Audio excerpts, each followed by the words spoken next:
You ask Tiger to calculate. This deals with linear inequalities with one unknown. The final result is w smaller than -14. Let's solve it step by step. Group all constants on the right side of the inequality. Add 9 to both sides.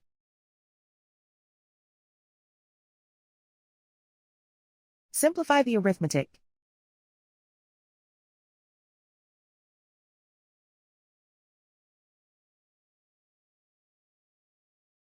Convert the w into a positive number. Multiply both sides by -1. Whenever you multiply or divide by a negative, reverse the inequality sign.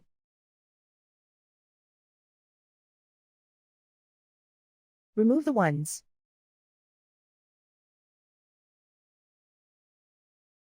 Simplify the arithmetic.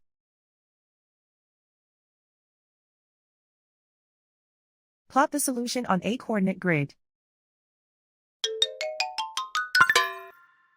And so the final result is w smaller than -14.